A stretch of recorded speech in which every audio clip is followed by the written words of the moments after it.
All right, what's up, everybody? Welcome to episode number 176. I think could be wrong on that. I guess we'll see after we get done recording it. But this is the Always Race Day podcast. We're gonna talk some NASCAR, some IndyCar. It's a pavement show. NHRA 4-Wide Nationals were this weekend as well.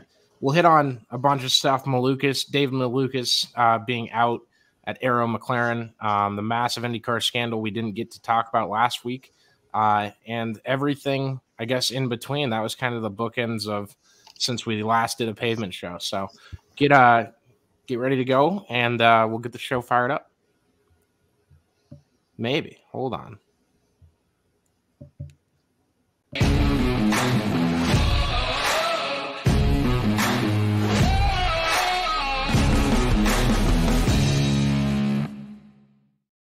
My damn button went away. This whole menu collapsed on its own. Never seen it happen before. I love when we got back, you just saw a glimpse of Caleb just...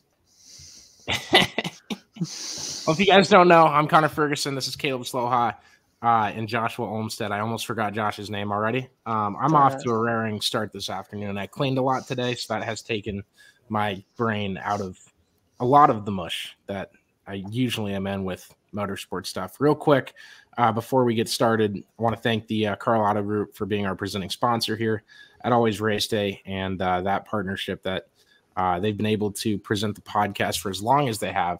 It's really unique, really cool. If you're looking for a car, look no further than the awesome, fine folks at the Karl Auto Group. All right. You guys want to talk some motorsports? That's what we're here for. It is. I have some non-motorsport stuff I have to ask you guys about, but we'll do that in the middle. Oh, Caleb's favorite. Yeah, well, I need advice. We got to do it now. The Stars.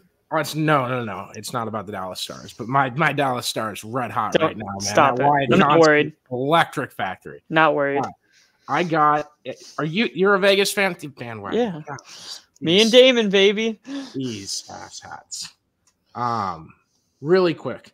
I got an apartment-wide email today telling the residents in my apartment complex that we've had so many plumbing issues and to only flush human waste and toilet paper. And I have no clue. I thought this was only things that happen in like college dorms, and like some kid would print out like a fake, like, please don't put your fluids into the shower. You're clogging the drains.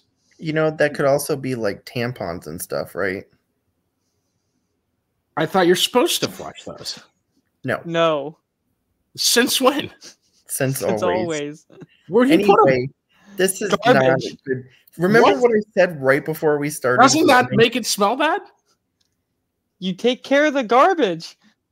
I guess, but I mean, then you're just taking the garbage out every time. Man, women have it tough. I don't know why we so many discussions about Caitlin Clark. So remember what I said before we started basketball. filming this, and we very quickly It's a good icebreaker. It's a good icebreaker. Human interest. We got to get into the show.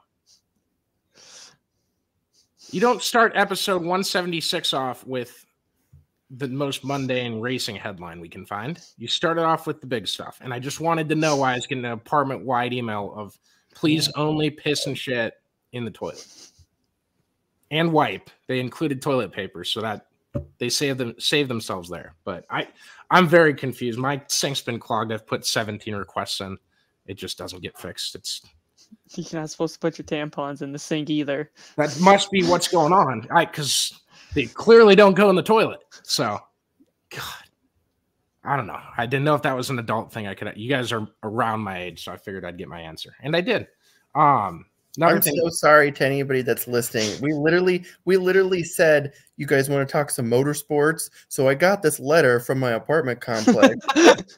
Yeah, I'm just trying to figure out how to make my motorsports fandomship happen better, and that was in my way today. So he needed advice. I wasted 46 seconds where I could have been prepping for the show, reading that email and being confused.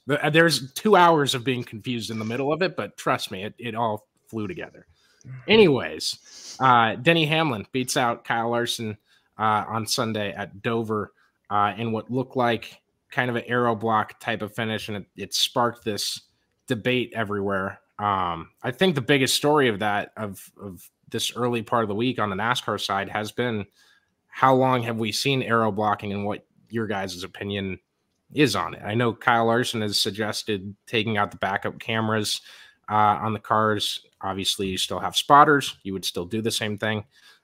Some people have suggested and been criticized by Denny Hamlin of saying, just get rid of the spotters then. And he's like, no, that wouldn't happen. That's silly. It's stupid to think about. And I agree with him. It's backwards thinking, kind of. But what were you guys' thoughts on kind of what we saw in the finish there? And we'll talk about Denny's awesome start to the year. That team is rolling right now. I've been seeing a lot. I mean, we've seeing aero blocking nonstop with this car. And I actually, when I was eating dinner, I came across Parker Kligerman put his opinion about it. And he just made the comment of, as long as we have air, there's always going to be aero blocking. So it's not necessarily a thing that is new to us. I guess it's more just an effective strategy nowadays. Well, it's always been a thing. It's always going to be a thing. But the difference is how bad it is affecting. I mean, like, it happens in the Xfinity series, but you notice how, like, that's not the storyline all the time because you've got guys that can actually pass there. It's just not as bad there. And I think it was part of Kligerman's group. I might be wrong, but they do like a poll on what the best race across like all motorsports series was for the weekend. And like, it's crazy how often Xfinity wins over trucks, Cup, Formula One, IndyCar, motocross, Supercross, like all, everything that goes on. Xfinity is consistently, their favorite, and it could be skewed because it might be, mostly NASCAR fans watching. I don't know, but there's a large contingent on Twitter that hate the car and are just, I'm going to hit Xfinity and make sure NASCAR knows that I hate the car. I'm not saying that's skewing it. That's probably still what they think, but yeah. Yeah, I mean, and I'm too big, sorry. We don't see as many drivers getting injured in Xfinity compared to what we have the last few years in Cup. And you can't tell me, oh, it's because Cup they're going faster, because they're not. So yeah, we've had more drivers get injured. The races have been more boring. Look, who was it this weekend? Was it Hocevar that spun and was out of the race because of it? Todd Gilliland spun the damn car and was out of the race because the tires went flat. I mean, eliminated from contention. I was going to say he wasn't out of the race, but he was eliminated from contention. Well, they kept running laps and they couldn't get his car. He went 8 down before they went green. And I know that it's like, it might be a transponder thing. Like, let him drive around and get his laps back. I was ticked at that. Like, you ruined his day because NASCAR couldn't rescue the car from a facility. Like, how is that even possible? It's a flat track. From a spin, it's not like he hit the wall and like there was some damage that made it hard. He spun. Like, yeah, and there's nothing positive about this car. I mean, there's just, even down to a couple weeks ago at Talladega when they're in their whole fuel saving thing. Okay, we can't necessarily blame that on the car, but we haven't seen that before. And that's what racing is finding different ways to put cars in order of things and seeing the unique, unbelievable results that come out of it. That stuff is expected. Like, these guys are doing everything they can to get an upper edge on everyone else. And that's where the fuel saving thing comes in. I think if you, eliminate stages and they don't fuel save, I mean, it's just, I don't know. It's, the state of the Cup Series right now is like just not good at all. I disagree. I think they've had a rousing season so far. Obviously, the car has issues. Like, very clearly, the car sucks. I mean, but you can't even. You've got 2 teams basically that can win. Okay, hold on, because I don't want this to come off the wrong way when I say the car sucks. The car has a myriad of problems, and we somehow still have seen some good, compelling racing, some great, very compelling finishes. And it's definitely made strides in the 2 years that it's been around. Strides is subjective. Strides for 5-foot person that you might be closer to are a little lesser than 6'4" guy like me. I mean, it's a little bit better than so dickish, and like I don't know why. Like, oh damn! But no, I mean, like compared to what it was in like 22, like you had guys spin, kiss the wall, boom, back fracture, like. Yeah, no, you're absolutely right. It's you're right. Now they just can't spin because the cars are so grounded that they just don't even spin. And then when they, it just, there has been some improvements, but then at the same time, look at our short tracks. Like the short tracks are very disappointing. And this goes back to how this All-Star race is so damn important. So damn important because they need, and you know, so I keep getting distracted. It's raining like a you know what outside, and it poured for a second, then it lightning flashed. And thought someone was taking a photo. Anyways, Denny had this take on his show, and I really respect what he's been talking about. I know I'm wearing a Bowman hat talking about Denny Hamlin. I think that's kind of funny too, but he says it's all about time variance of, you know, when you're all on the track together on different strategies, how great is the difference of lap times that you're running. They were running nearly identical laps. There was one with 21 to go. They ran the same exact lap time, him and Kyle out front. So if you can't get those times to be different when the tire falls off, so what Denny was describing is it falls off and it plateaus. And then it's kind of all in the same space. And that plateau point is still only a second off from your. Well, so have you ever seen that? And I forget what account it is, but it's like a the average lap data. But it's like if the last. I know what you're talking about with the numbers laps, with the numbers on the track. If the last X amount of laps go green, you know, this is where they all would have finished. And Martinsville, they were all together. Yeah. It was one big group. I mean, that's ridiculous. And it's I want to see that graphic on the Ross Chastain Hail Mary race. Oh, geez. I want to see how much that lap distanced him from the field or if it moved him anywhere. I want to see like the final 49, but not the white, and then the okay. Sorry, that was a very niche request, but that I want to. There's nothing more I want at this exact moment. Go ahead with what you were going with. Were you still talking? No, I'm sorry, No. Caleb. You can't look at me like a. Oh, that's okay. So many memes. All right, let me get on Josh's level. Oh my god.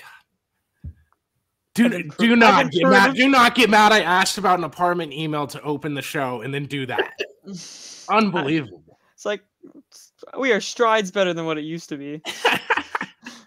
No, I think there's still aero blocking. It's a negative. It doesn't happen as much as it did with the 550 package. I enjoy that aspect. I think that's a really massive step up that this car took that the 550 package was unable to ever accomplish.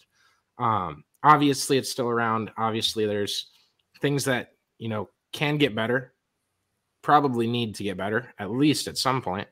But yeah, we're not solving any of those. I want to talk about Denny Hamlin's 3 wins to kick off the year. You, Caleb, are attributing this to Joe Gibbs and Rick Hendrick having the best teams. Well, I mean, who's won outside of them so far this year? Not Ford. One win from Trackhouse, one win from 23. Does Chase Elliott count? Does Chase Elliott count as a Hendrick car? Yeah. Well, I think he hadn't won for Hendrick in the last year, so I didn't know if you still counted him. Yeah, so like wasn't in any of the races for like 10 of them. But that's right.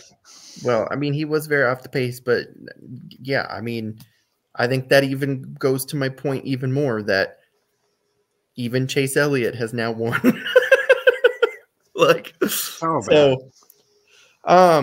Yeah, I mean, you look at it, it's basically the same 2 teams that have been able to win the majority of the races. And I hate to make this point because it furthers Caleb's argument in other categories, but the 2 wins not from those teams were from restrictor plates. That's a good point, actually. That is a really good point. Well, hold on. The 2 wins from because Suarez and Reddick. William Byron won the Daytona 500. But Suarez. Okay, Reddick, Atlanta counts now. Okay, yeah, Suarez and Reddick are the only ones outside of Hendrick and Joe Gibbs that have won. You are looking at me like it's the most ridiculous thing, Caleb, that I didn't remember Atlanta got a reconfiguration and is now. No, I thought it was funny that because you're like, yeah, just the Byron. I was Googling the schedule to see. I was like, I'm pretty sure I remember who won the Daytona 500. He counts for Hendrick too, by the way. Yeah, right. But yeah, I mean, and even a bigger thing to add on to that, we are how many weeks into 11. The season, and they're across all 3 NASCAR series, 0 wins by Ford. Yeah, they had another bad day Sunday, I think. With 50 laps to go, there was like 2 Fords in the top 18. To think Ford could have 2 wins on the year, but a combined total of 4 1,000ths of a second has prevented that. That's crazy. Yeah, that's the other thing is well, I guess one of those was at Atlanta. We're back to square one of, hey, they're really good teams for a reason. I think Byron and Hamlin are, obviously that's the 2 that have won them. But yeah, I mean, they're just off to strong starts. They all had great seasons last year and took steps forward. Maybe you're seeing this, those 2 teams creep away from the rest of the field in NASCAR. Maybe not. I don't know where I land on that.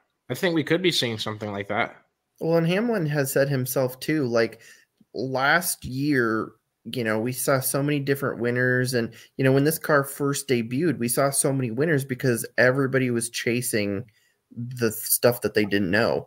And now we've got to the point where 2 teams have basically gotten their stuff figured out. And literally the 2 teams that are probably most stacked in like the technological standpoint. Yeah. So, I mean, it's going to be interesting to see what goes down. My biggest fear is that Iowa Speedway is not going to be an exciting race when the Cup Series gets there because everybody's just going to be running behind. Give me the Bristol tire. Give me the second tire. Bring all 3. I want both tires from the All-Star race, and I want the good old vintage wear your ass off Bristol tires. Then we make it so that Hendrick and Joe Gibbs has to race on like a bicycle tire. We'll just put them at the back. It's Iowa Speedway, man. I haven't seen a race at Iowa Speedway in years that sucked. Well, get ready, bud. I know we did stand out there for the Indy next. Okay, race. But like that was still okay. I think there was a last lap pass, wasn't there? Okay, but listen to this. You can't say we haven't seen a bad race at Iowa. Right, that's what I'm saying. I'm kind of joking about it. You don't even wait. I wouldn't call Martinsville a bad track, but we just ran one of the worst races that anybody's ever seen at Martinsville in 100 years. So yeah, it was almost as bad as the 2023 one. Yeah, but that's what I'm saying. Same thing. But that's what I'm saying is like we can't just say, oh well, Iowa always has good races. Normally Martinsville does too. I know. I'm choosing to take the optimistic route of this race will end up being good because we're going to bring. He has a positive mindset entering Iowa weekend. Earlier I said the car sucks and I'm trying to explain myself and Caleb just goes, nope, this is my turn. I'm here. This is what we're doing. Yeah. I hope it's good. We're like 6-7 weeks out from that already. So damn excited. What else we got? We got Kansas next week, Darlington, All-Star, Coke 600, Gateway, Sonoma, Iowa. It's a good stretch leading up. I cannot wait for Kansas. This is the 1.5 miles that has been so good with this car. He's just saying that because Bubba's been good there. No. Good there. He's taking the Connor approach. No, Kurt Busch won there. And probably arguably my favorite car to exist. Speaking of cars, do you see Larson's Terry Labonte throwback? The Bowman. I like the Bowman one better.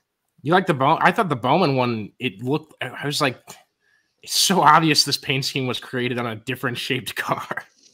Like the Bowman one was just like, this doesn't fit. Like the ass is too big. Everything's curving the wrong way.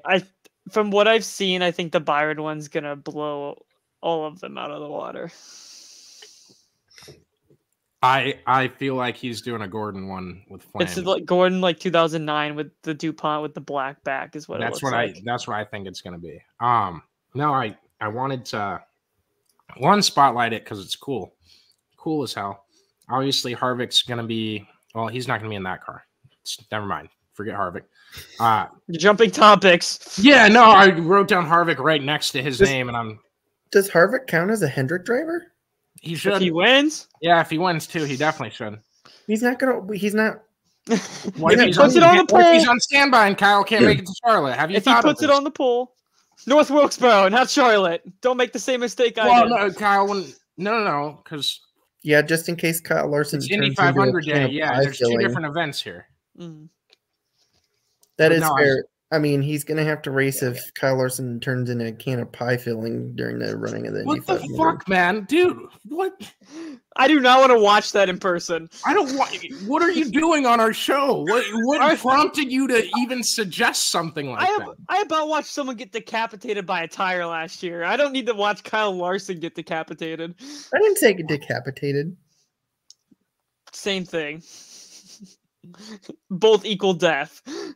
Oh my god. We're gonna get put through the ringer by the fans. I just don't know why. I just. So IndyCar. You can say this about any fucking race we watch, and it has to be on the podcast when Caleb brings up death. So IndyCar. Are we there yet? Are we moving on already? I was gonna say, what else? What else we got? I feel like we jumped around a lot. Yeah, we did. I saw an interesting stat this week, and you guys bring whatever to the table at this point. We just got off the death segment. Well, I can't bring pie filling to the table, apparently. Can't do that either. No, I was very surprised when I saw this stat. The driver that has been involved in the least amount of accidents this year. I will give you one guess. Is it Ross? It is not. It is not Ross Chastain. Shockingly, not Ross Chastain. There's your one good thing about Ross. It's Ricky Stenhouse, isn't it? It is not Ricky Stenhouse. It is Ty freaking Gibbs. He's been really good in I'm just shocked. I mean, stuff, yeah. We knew he'd mature, but the amount of run-ins he had, it almost feels like he flipped the switch completely. Yeah, but I feel like you're in a different series. You're kind of fighting out the young guy. I do feel like it's exactly what you said. It's like a flip of the switch because if you remember, he had a couple weeks. I don't remember when. It was like last year or whatever. But it was like the middle of the year, almost like middle to late. Weeks where he like went right back to how he was. But then, yeah, so it is like a flip of the switch, and it's very interesting. I know Fox missed it, but did we see what? Did you see the same we didn't move on to IndyCar because I got a lot to say about that. But I think that's prime example right there because I feel like last year Ty Gibbs probably would have lost that car just because of him having to get used to it still. But yeah, I mean, he had that save off of 2 where he was under Bubba and it was just like not talked about enough. No surprise, obviously, but I thought I watched it and I was like, whoa, because I thought he was wrecked. Yeah, I have numerous questions from the broadcast this week. Just this week, huh? It's every week. That's my first question: is why is this a talking point every week? I know we're all complaining. I know we're complainers naturally. They have to hear what everyone's saying. Yeah, they have to hear, and they don't know. Like it's the person in charge of the production. Somewhere along the line, there's a non-NASCAR fan in there that is just like, these fans just won't stop. They're just NASCAR fans. They complain about everything. Well, they all want it to get better. They're all passionate about wanting the product, the sport, everything about it that you see. They want it to be better. And yet, a couple weeks ago, the entire booth was eating ice cream during a broadcast. You bring up some mundane points. I'm not getting mad at Caleb. I can't. Not right now. I'll save it. Am I wrong, That's though? like the lowest thing that I'm worried about is if the broadcast happens to be eating ice cream for a couple laps. But that's not... How is that? That's not getting better, nor is that professional, nor is it entertaining. Professional. You think I care about professionalism? Okay. Anyways. I mean, you brought up death on the show. I hope YouTube doesn't strike us. I'm not cutting that in the video. Sure as hell not keeping that in. Like, no, like I didn't say they can't strike pie filling. It's what if they had pie filling? Would you be I was gonna say in support of that? If we left it at pie filling, we might have been fine, but then we correlated it to death. And then yeah, you guys are the one that brought it up. Oh, okay. I was just comparing last Indy to this Indy.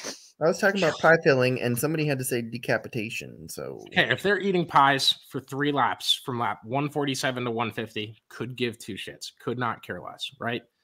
Why are we going to a side-by-side screen and making the live race video with 7 and 6 and part of lap 5, or not lap 5, of 5 to go? We have the live video of the race being 14 times smaller than the highlight video showing other moments of Denny Hamlin's recent seasons. Yes. Why? Or about on the stage. Yeah, or about the time where it took them 7 replays to figure out that Zane Smith turned Bobo, and they kept saying Byron. Yeah, what did Byron or Bowman do to Clint in the booth? What did they do to him? Someone criticized somebody. He was pressed that was a Hendrick car. Do they also not have anyone up there that can be like, hey, guys, maybe that's Zane Smith. Yeah, there's 40 cars here. You managed to screw up 4 of them. Yep. And then the craziest pass of the race when Hocevar tried to stick it 3 wide on Logano and Bell, and Fox decided to zoom in only on Logano and Hocevar and cut out Bell. So on Instagram Reels, I'll typically just go through and I'll like any video that includes NASCAR, and I see this guy I've never seen before, and it's one of these guys that sits there and records himself for the whole race and posts the clips. It's probably the video that I'm getting a lot of this from that I watched during dinner. Yeah, the caption was, it probably was. The caption was, I left a lot out of this video. And that pulled me in. I was like, what the fuck is in it that I need to see if you left a lot out? And it was all about the broadcast. It was 2 minutes of just errors the broadcast had of what he didn't like about it. And I probably agreed with him on every single point. It was the same video. I think that's what frustrates me the most is everyone agrees that this is a problem and none of the problems are at all being fixed or touched. The only thing that has gotten better is the grid walk. And I yearn for the day where Waltrip spills another taco on Denny Hamlin's race car. So yeah, there was I used yearn right there. Is that how... I think so. Yeah. Go ahead, Josh. Sorry. So for the video, there's the one where Hamlin shot up the track where he about hit the wall. Didn't talk about it. Can you give the guy? Or do you got the video? Yeah, I got it right here. Just read his username. 5 Wide Sports. There you go. Great video, by the way. 5 Wide Sports. Yeah. There was what was the other one? Chase Elliott hit the wall in the front stretch. Pretty good. Didn't talk about it. That's all right. You don't got to go through the whole. Yep, I was gonna say it's all the same stuff that we just talked about. Yeah, we wrapped it up pretty well. But yeah, I'm pretty sick of the broadcast being a talking point. Thanks for the free 12 minutes on our podcast, I guess. Hooray! It sucks, man. I wish we. I hate it too because it's I feel like we just keep beating the dead horse, but it's they continue to find ways to we can't not talk about it this week. There's so many issues. It's been a big talking point. My favorite comment was, I see NASCAR and Fox have found a plan to fill the grandstands because the broadcast is unwatchable. That was really, that was on that video. Oh man, it's hilarious. Can you imagine this 10 years ago? We both watched the same video and we're talking about it and we know exactly what it's from.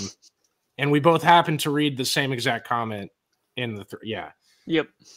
Sorry, that was I'm getting so anybody that's listening, and Connor, I invite you. Josh has seen this, but I just posted 2 tweets on our account from a track that I was at this weekend that pretty much sums up what it's like to watch a NASCAR race on Fox.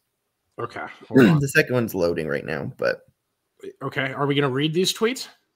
Well, it's just there's not much to read. It's mostly video. Well, this is terrible content for a podcast. You'll be fine. I just want to see your reaction when they. Okay, hold on. This is Elon's Twitter app is.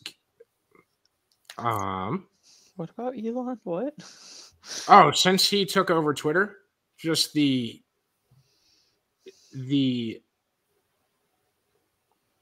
great. Whole semantics, the whole working operations of the website are quite bad.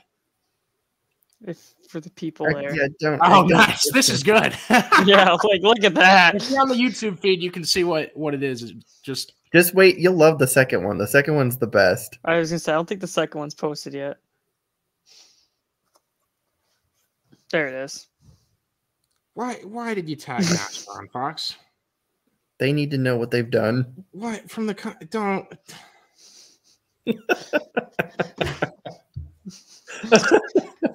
Please tell me you've seen the second one though. Caleb's doing this on our Always Race Day account. Absolutely, it's great content. Why do you make my job harder? Why is PR person is having a fit right now? Tell me that's not. If I get yelled at whatsoever from this by anybody, if this ever comes up, I don't want to delete it now because people are going to be looking for the video. I promise you have said way worse. Yeah, I don't take it right to them and shove it in their face and say, "Here, NASCAR on Fox, fuck you on a Tuesday night at 7." The race was 48 hours ago, Caleb. Post that Sunday night. Their response would probably be an ad.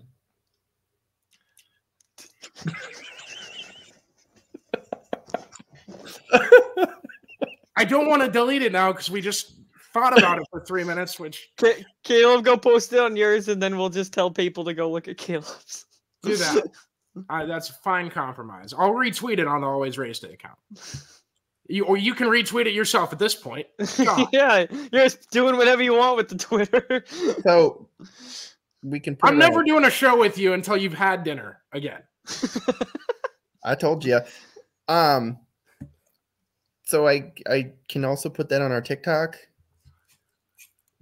You go for it. Yeah, that's fine. That's TikTok a much more acceptable audience there. I don't think you need to tag the people you're complaining about. They need to know what they've done. If the Stars win this series, I will tag Mark Stone and tell him he's a piece of shit and take. You're mad. That's way worse. Hey! Tell him to take another vacation on my ass. So intimidating. God, I got. You got fired up right there. I think it's time for. I can't remember what I was gonna say. I'm gonna start posting hanging on doors when we start winning. Yeah, take our thing like they took the Star Spangled Banner chant that Dallas did before Vegas ever brought it up. Unbelievable stuff. All right, are we back on track? Back on track. Okay, was there anything? Connor Zillish won this week, right? Yes. That kid's electric. That's the end of my commentary on Connor. He's fantastic. His social media game's better. Carson Kvapil put a pit sign on his door panel. I did see that. That is my highlight from the race. That was fantastic. So they used the pit sign from his car upside down. Taped it on there with that was the best part is they put it upside down. So it looked like 28 on the 82. Yeah, I think it fit the car. It had to have been fitted like how it was angled. Which they covered it up anyway, so it didn't matter. Yeah. No, that was that's like the racing teams finding ingenuity in the most like weird ways. That, you know, when put in competition, like you find unpredictable results or whatever that. I don't think it's a saying, actually. I think I just made that up, but Yeah, that happens. That's racing. That's why we like it. He is electric, but also he took the dominant car of the day and put it in the wall. So there's that to highlight. He's a fantastic driver. I did not see this. I did not see this specific moment. I'd like to ask, was it? It was Solowich was on the outside and Zilich was underneath him, and everyone knew that if Solowich got out front, it probably was game over. So he sent it in the 3 side by side. Car took off up the hill, and Solowich was on the outside, and Solowich lost the car, put it in the wall. Gotcha. Okay. Not to discredit the guy, because obviously he's got the accolades. I gotta wait and see until I find that. You're good. No, the takeaway there too is, man, ARCA's in a lot better shape compared to 2 years ago in terms of drivers coming up. Yeah, I'd say. I know we had Sammy Smith right after Sam Mayer. They were kind of dominant. Yeah, Ty Gibbs was there. Maybe did I just talk myself into it being in worse shape? What are you looking at me like that for? This is over multiple years. Keep naming drivers because I'm starting to get ticked off. Keep naming drivers? In the last 4 years? Yeah. Okay. Thad Moffitt. Well, Josh, let's go and we'll see how long it takes us to. Nick Sanchez. In the last 4 years, who's been the most successful ARCA driver? Ty Gibbs. I would think Ty Gibbs. Ty Gibbs or Sam Mayer. Who am I forgetting? This man has won 3 ARCA championships in the last couple of years, and you're not even going to mention his name. Who am I forgetting? He's going to talk about. Yeah, no, I know who you're talking about. Holmes. No, he's talking about Jesse Love. Thank you. I knew that. As soon as I was going to say Venturini themselves, and then my brain clicked. Right? What? Holmes won a title. Is that correct? Yes. In the white 23. Thank you. God. It was, yeah, he had the sponsor. I could not remember his name to save my life, and I love following his career. Yeah, Jesse Love has been in ARCA. That definitely counts. I think it's just more the fact of I feel like it's obviously Venturini, Menard series, but he won 2 championships for Bill McAnally. Why West. Anywho, I don't give. I'm not even not even discrediting. Forget that shit. Not even the topic of conversation. All I was saying was I feel like this year's ARCA field has a lot of future. This year, yes, this year for ARCA, there's a lot of future. We're talking 5-6 guys. Give them 2-3 years. I think they can get there. Yeah, and that's obviously the recipe for a development series. You need that stuff. So, is that okay, Caleb? Did we do it justice? Did we say? I just don't understand how you're going to talk about successful people from ARCA lately. I fucking forgot, man. I'm sorry. My bad. My first 2 thoughts were Sam Mayer and Ty Gibbs because they were the reason that ARCA was kind of a big deal for a while. They also did get in that fight. You mentioned one, the other comes to your head. Yeah. Anyways. IndyCar. What tumultuous, long, very weird, crazy week. Where do you start with it? Yeah. Can we start with what I sent to the Always Race Day group chat? Oh, I feel like we should do chronological order. Yeah, we can do that. So don't. We recorded the day before. And put it out. Why would you send that? What'd you send? Don't show. He just needs to go look because he can't. It's not gonna show. We can just see Rocket League, which is just gonna get us copyrighted. Okay. Don't say that into the microphone. Yeah, you see it anyway. It's screenshot of Graham Rahal finishing 17th. Okay. No. Caleb's a noted hater of friends of the show, so he's already gone after NASCAR on Fox tonight. Now he's going after Graham publicly for the first time ever. NASCAR on Fox is friends of the show? First off... No, I just say you've always been against friends of the show, like Graham Rahal. That's not where he finished. That's his point standing.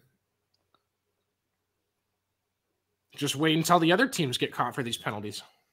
At this rate, we're going to have a lot. Oh, we already got a comment on our TikTok.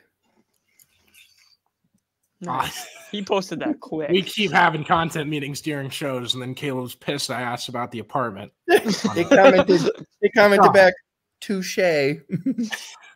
NASCAR on Fox did? Yeah. Really? No. Oh. I was going to ask what the PR strategy was behind that you I was like, wait.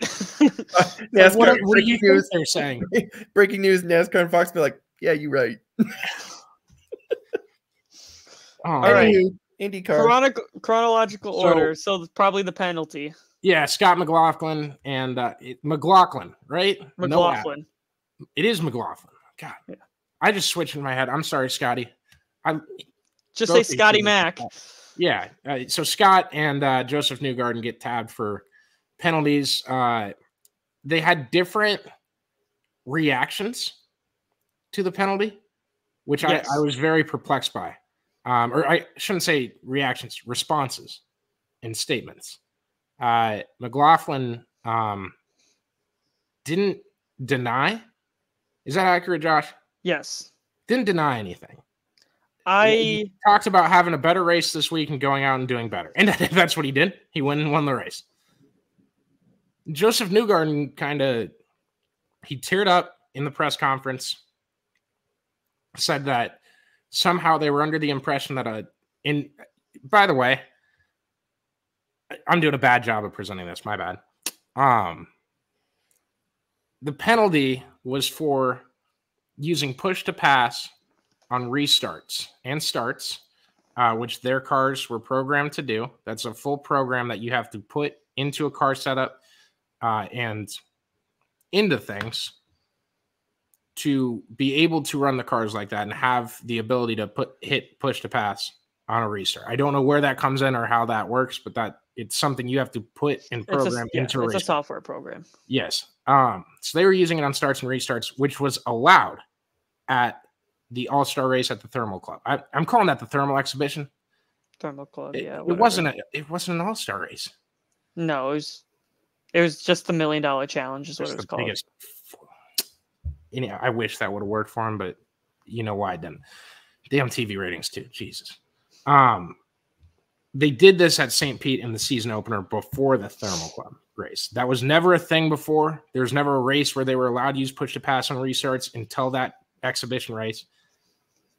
And they were doing this in the season opener. So Joseph says that his team somehow got it screwed up and thought that it was a rule change that IndyCar is putting in and that they were allowed to use it. He, quote for quote, said, we somehow convinced ourselves that we were in the right. And and we believe that's what the rule was. I wanted to say that James Hinchcliffe gave such a phenomenal and pointed a little bit, but explanation of the penalty. And he said, you're on two sides. And there is the side that believes that, mistake happened, or the one side is, they cheated, dirtbags, whatever. Or there's the side that actually believes that one of the top teams in IndyCar, somehow 5 individuals from that 2,000-person organization thought a fundamental rule change had happened in IndyCar and didn't talk about it and didn't have any conversations where that got brought up between the end of last season and the season opener this year. And they designed a car completely differently and came to the track with it and somehow managed to not ever have the conversation get brought up, etc. I paraphrased a lot of that. Go back to I think you can watch it on Peacock, but it's the opening to Sunday's race at Barber. And I just thought his framework of it was obviously pointed to, this seems pretty hard to believe. I agree with him. It doesn't seem like an easy thing to screw up, an easy mistake to make. Other team members, other team principals, I should say, have told, I forget what reporter put this out. Someone said that a team said Roger Penske knows exactly what air pressure is in every car that he sells, every Penske rental truck around the country, what tire pressure tires are at. So how he didn't know this was going on baffled him. We also know Joey Logano was penalized for the web glove earlier this year from Team Penske. A lot of bad for Team Penske, but they still won this week. Yeah, but apparently on the web glove thing, Penske was like really upset when he found out about that. So, he said this was really embarrassing too.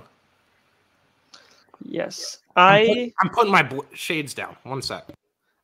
I got the luxury of watching like a good hour of pre-race coverage for Barber, and they showed both interviews of the obviously very renowned Joseph Newgarden interview, and then they also asked Scotty Mack that morning his thoughts on the penalty and Joseph Newgarden's interview or his press release. Scotty Mack proceeded to say, I don't understand how the two team messed that up or how they convinced themselves because there was zero discussion. So I'm a little confused on why they would think that. There's also and that's almost quote for quote what he said. There's a photo of the drivers. I think they're about to get introduced, and Newgarden's standing to the side on his phone, and the other ones are kind of mucking it up. Like Will Power's kind of motion blurred in the middle, like saying something to someone else. And it was like the kid in the corner with no friends. I mean, yeah, like they showed multiple interviews, and even like Scott Dixon was like, I just don't see how you missed that. Like even and Pelot was like kind of verbal about it too. He was like, yeah, like I'd seen like the rule was pretty clear to every team, and every team understood the rule. So yeah, it's laid out. They get rule books. They read them. And no, it's definitely laid out. I mean, you can say, here's my deal. And I don't want to put you guys in a spot where you got to pick if they're cheating or not. This is kind of what I usually will say anyways. Racing is a sport that was created on cheating, is created on finding new ways to make cars go fast and little ways that you can get away with. Everyone in the 70s was running nitrous. Like, everyone's cheating. Everyone tries to cheat. Everyone tries to go if you can swing something under the rule book and they miss it, hopefully no one else gets a word of it, because that's your secret advantage that you can take with you for as long as no one finds out or the rules change and you can't do whatever doesn't benefit you. Everyone tries to cheat, so I wish people would get that more than, oh, now Joseph Newgarden is a cheater for the rest of his career. I think Dale Jr. said it best on his podcast that he has never driven a legal car, and if he did, he'd be pissed about it. That's Dale Jr. That's Dale. Drove 7 years ago. Does that mean his Xfinity starts were illegal cars? Yeah, he says that he hopes he's never drove a fully legal race car. I think that's a good take for that one. Yeah, it's hard, but to circle back to it, it's hard for me to have the sympathy and like warm heartfelt for Joseph when your own teammate turns around and goes, I don't know why he thought that, or any of them thought that. Bad look. Very bad look. Bad strategy to explain away your story and not have your teammate's story match. I think that would have probably been a good thing to do, because it does kind of look like you're cheating now, Joseph, if you're listening. Still a great interview, by the way. Fantastic guy. Every time I talk to him, fantastic. Great guy. Yeah, absolutely great guy. We can't call out Fox, but we can call out Joseph. I said it looks like he's cheating from how they... We didn't say, you suck because you're a cheater. We didn't, yes. The company did not tag him and say, you douchebag. Come on. Well, I didn't call them douchebags either. I just said this is what it's like. Wait till they listen to this, because I guess by association, I just did. Well, I mean... Fox, you want to make it better. Just focus on that. Anyways, I don't think. Yeah, if you're gonna hate Joseph the rest of the year because he's cheating, you might as well hate every race car driver to ever step foot in a car. Is that fair? Cool. Leave it at that. Right. The race itself. Now, is it time to hit the panic button on Joseph Newgarden? I've been waiting all episode to say that, and I finally got to. Well, how many races are we in? 3 points. It depends on if this is David Malukas' contract or Joseph's. We'll get to that. I just gave you the best transition to ever. No, we got to talk about the race itself. We will, but god damn it. We agreed on chronological order. That's fine, but the transition was there. It was right there under my nose. It was sitting there like pie filling. Here's what I'm going to say about Joseph Newgarden and the panic button. You're great. We're back to Joseph. Well, you asked me a question. I'm here to answer it. Go ahead. My hand is here. It's not hit yet, but my hand is here. He is 16. The buttons, the ARD logo? Yeah, it's right. To be fair, before the penalty, he was first in the points. We're going to have a panic special edition podcast. I don't want you to hit it yet. But I'm just saying, I'm not hitting it. But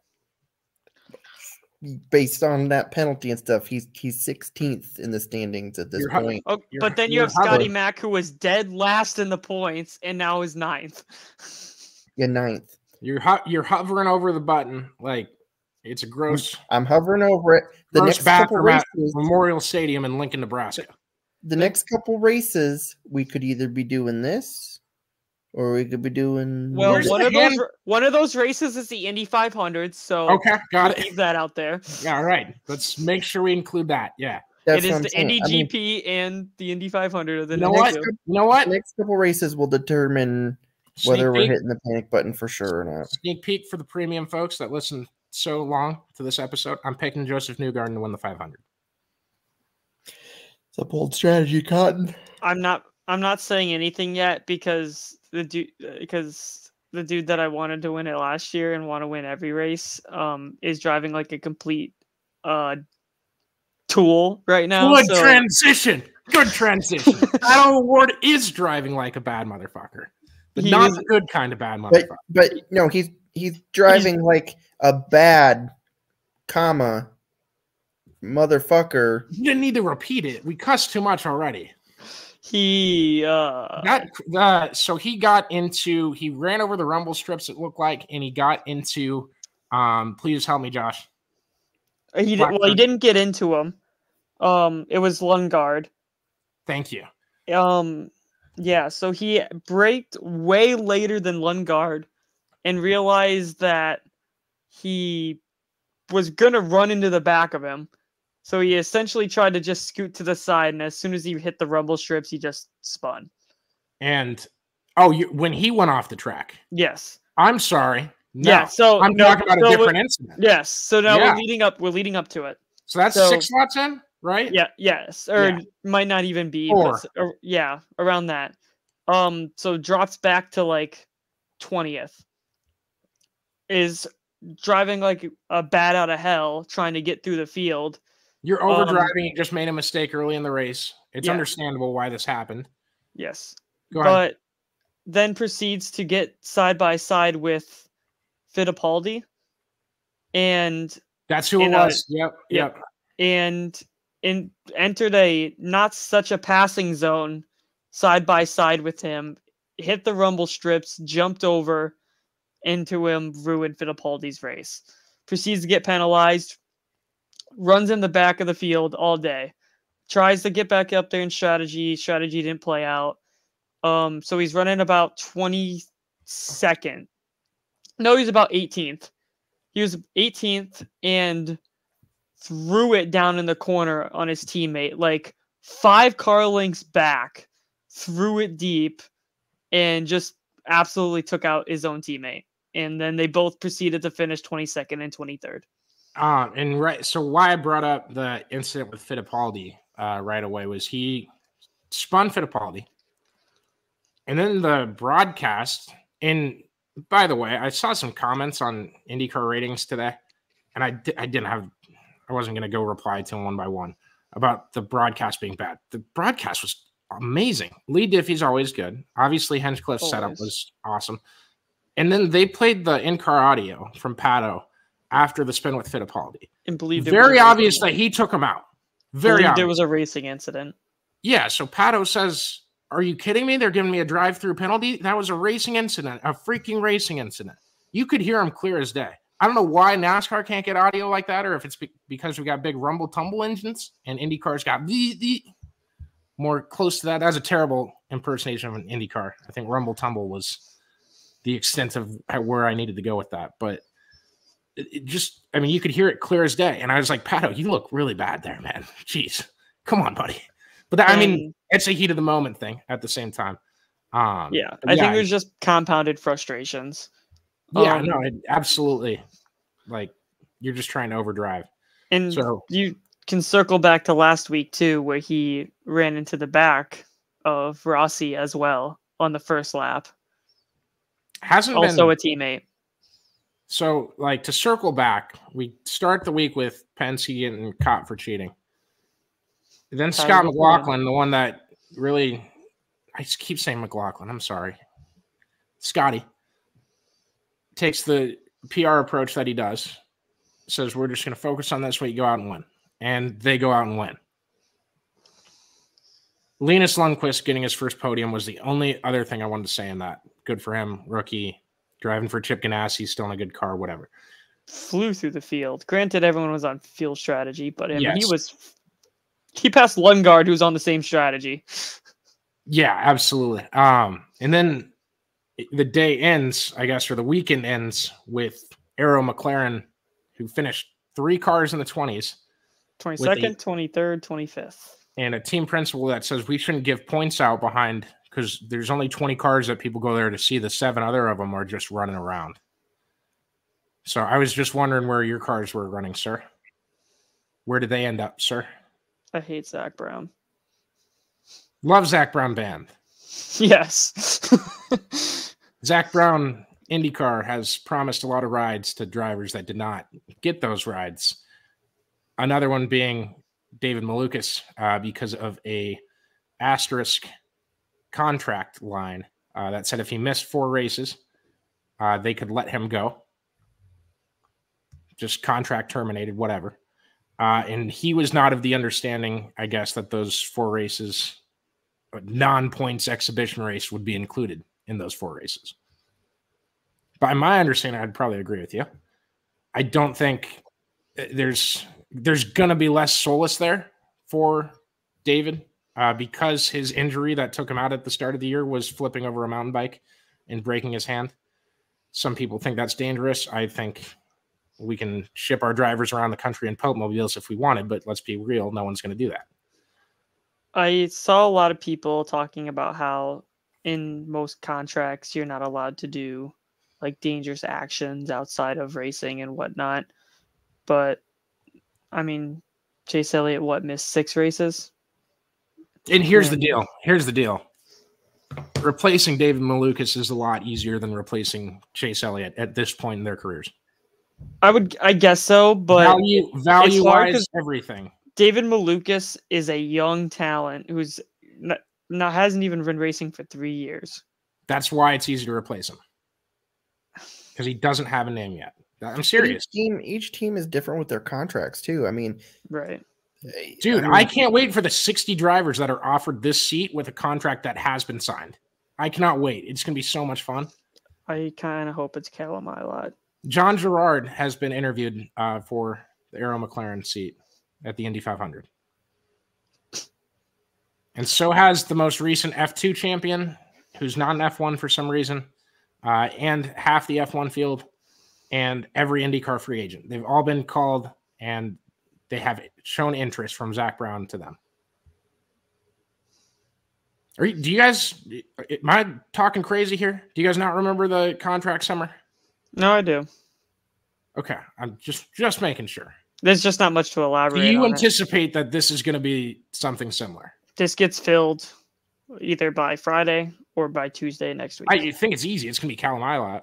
I think so, too. It can't be the other kid. It can't be the Theo, is his name? No, because it wouldn't work out with the scheduling. He doesn't have a rookie orientation thing. But I know Callum's racing World Endurance Challenge, so he can't race the Indy GP.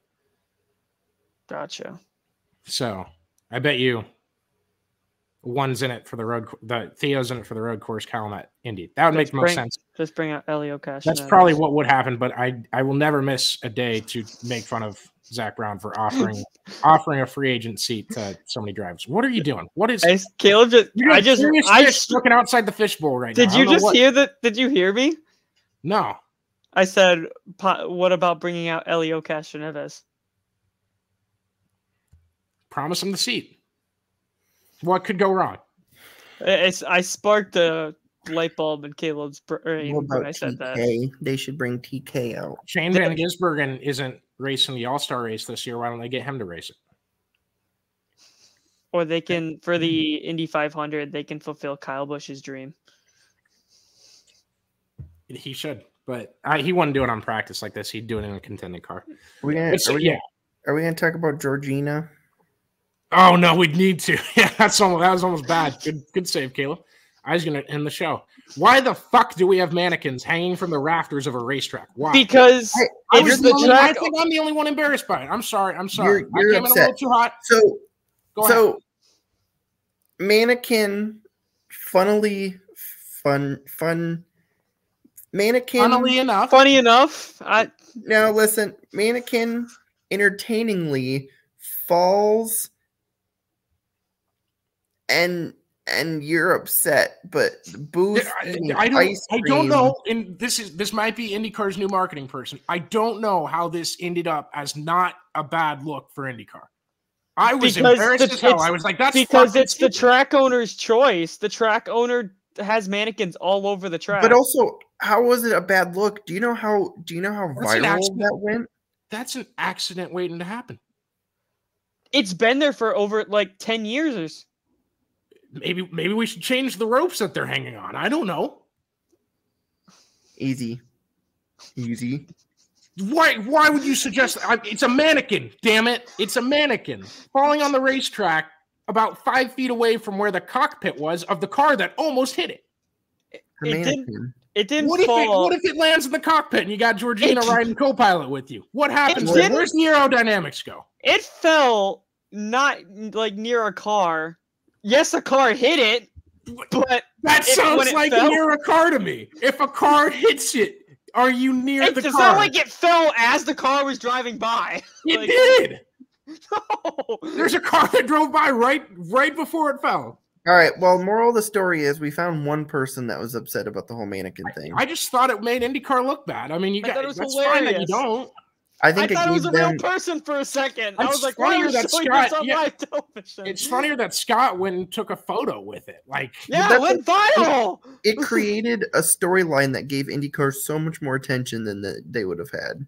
I agree. It was still that mannequin had it all. It literally had it all. That mannequin has done more for IndyCar's marketing this year than the marketing person of IndyCar.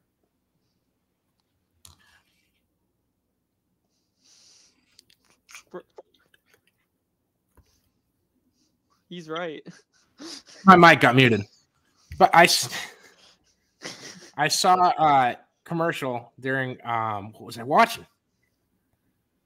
They're still running commercials. I just wanted to let you know. I think I was watching a Cubs game. I have no idea. Wait, if there was commercials, it was probably a NASCAR on Fox race. They wouldn't promote anything on NBC. I don't remember. I went to write it down and I didn't write it down. That's what I was looking for over here. So what is the track owner at Barber Motorsports Park's obsession with sex dolls? No. Stop. That's Georgina's not a sex doll. No, it's a regular mannequin. Okay, it's a regular mannequin. A lot of people referring to it as a sex doll. Why it shattered when it got hit. Anyway, same question. I just wanted to be a little funny. Go ahead. What is the thing? Because I don't remember ever seeing them. Just for fun vibes, man. It's for the whole museum effect that the track has. It's they re-renovated the museum there. It's a historic track. They have a lot of history, so it's more of when nothing's going on in the track and people can roam it and see, like, it adds like a historic like feeling to it. All right, let's just move the mannequins a little bit further away from the racing surface. So we probably will now. Probably will now. Okay, God, I cannot. I cannot. I was not expecting that take out of you. Out of me? Mm-hmm. Yeah, I'm not like this show that's just gonna hate on F1 every chance I get and not, be consistent with my takes. If that happened in F1, I'd be ripping them. So I just thought it was great. And I did post that it was embarrassing. Someone's gonna call me on that and be like, "You weren't ripping IndyCar." I've ripped them plenty for that. And it's not necessarily we talked about it. That's it from the weekend. Mm-hmm. We all good? Mm-hmm. Oh yeah, Caleb, you got to stop moving your eyes in the middle. By the way, I'm trying to think of what I'm going to say next, and then Caleb's doing. Yeah, Caleb's like playing eye games with me. It's like doing an interview and having someone in the background like giving you antics. Is he frozen? He's frozen. Oh my god. All right. I hope you guys enjoyed this episode. There will be more on the way, more to come. So thanks again to the Karl Auto Group. Thanks to you guys for listening. Fox, let us know if you'd like our input. I think you heard it, but it's there. It's there if you want it, and my phone number is very widely available. So, and you can find it on our TikTok. Always Race Day. My phone number's on our TikTok. No. Oh, okay. No, that's good. No, don't worry. I just worried. China. Yeah, that stuff. No, it's okay. Thank you guys for listening. Appreciate y'all.